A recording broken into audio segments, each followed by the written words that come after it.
Where to start? I never told anyone this until I met my partner 2 years ago. I remember the sun pouring through the east-facing window of my 605 West apartment I was subletting for the summer after moving out of my dear old decrepit, yet charming apartment on Monmouth. I knew what he was going to say before he said it. Maybe it was what attracted me to him. A burning that lured me to his flame was a two-way window reflection of my own. Me, knowing he's on the other side, but seeing myself. The way you walk past one of those and expect to see through, but are frightened by the image of your face instead. As the words left him, his eyes wet my pillows. Tears forming in my own from the realization that this was the moment. The moment someone was going to really know me stung already. I would tell him because he told me. I knew it. For the first time, I trusted someone with my secret because, well, our secrets were the same. That happened to me too. When I was 6, my cousin was 13. She used to make me do things with her. Make me put my tongue in and around her vagina, kiss her. The word make here feels strong because it was never against my will. Not like she was holding me down and forcing me. I was curious, but also I knew nothing else. I was 6. This is what cousins do? But it continued.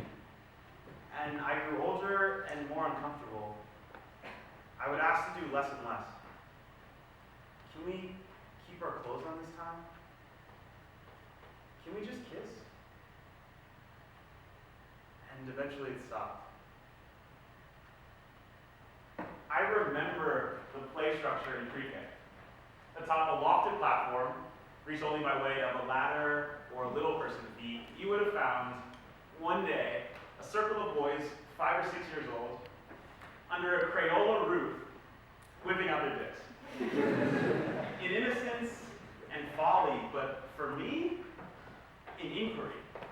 They were all penises, sure, but they all looked a bit different.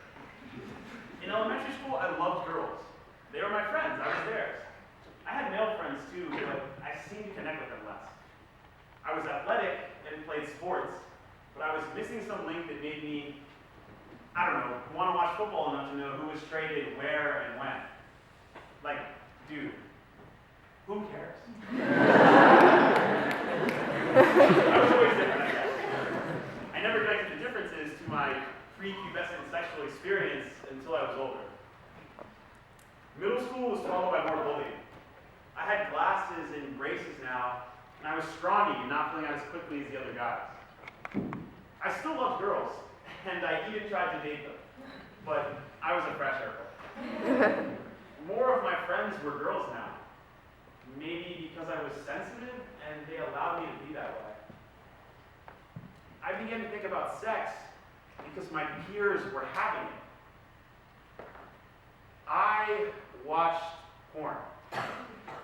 There were categories. Oh, so many categories. And some of those involved more dicks than others. And some of these I enjoyed.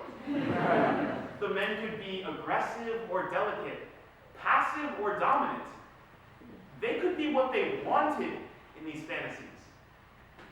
There was something about straight porn that was triggering to me. It was violent. It made me see red. These women made to look like victims. Girls were my friends. It was unsettling to watch them be portrayed this way.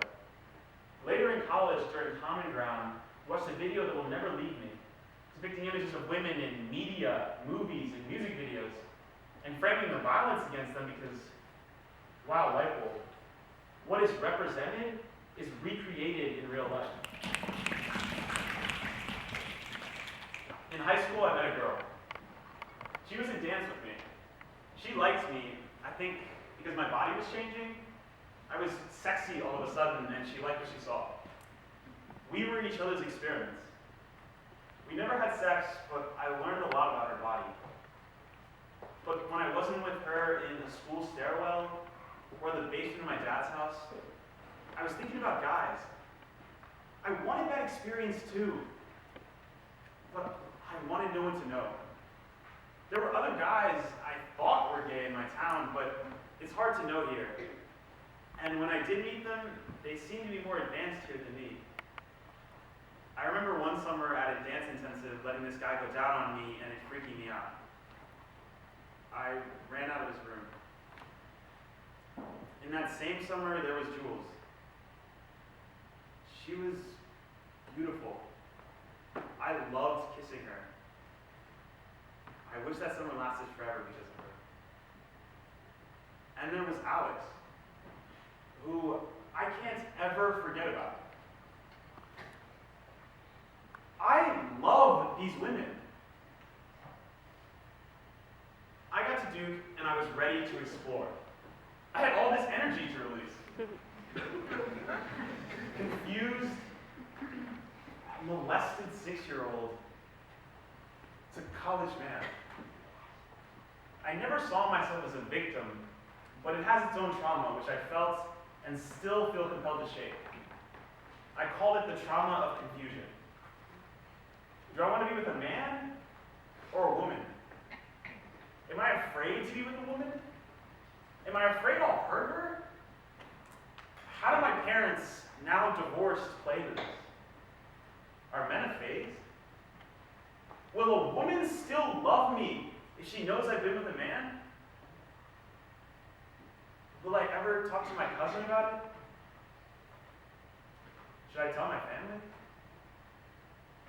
Does it matter now? Sex and relationships at Duke are just a joke.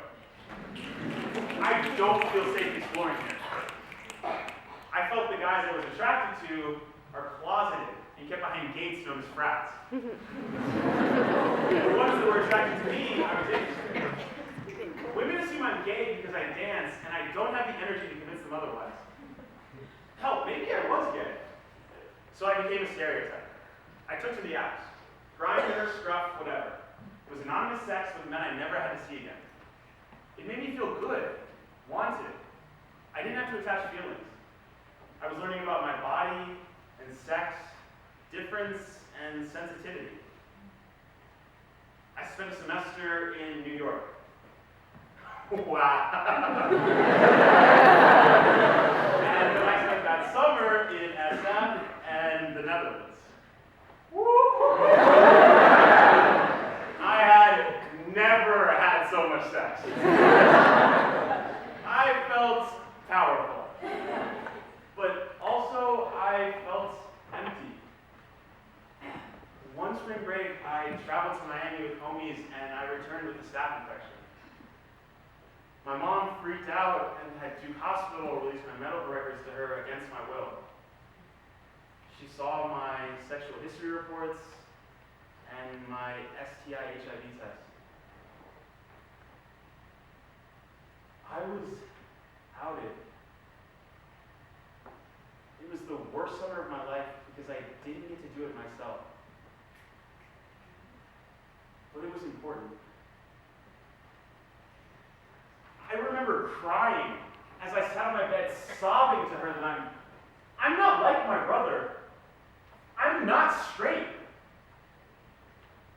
She said something that made me think that maybe she had understood me all my life. Maybe you are both. Don't close yourself off to the possibility of being fulfilled by both. I don't know how to describe my sexual identity. I'm a cisgender male who sometimes feels feminine and sometimes wants to watch a basketball game and chuck PBRs. Sometimes a man is so beautiful and a woman so sexy, and I don't know what that means, but I think it's okay. I'm not sure I blame my cousin, and part of me even begs her. but I know I'm not alone.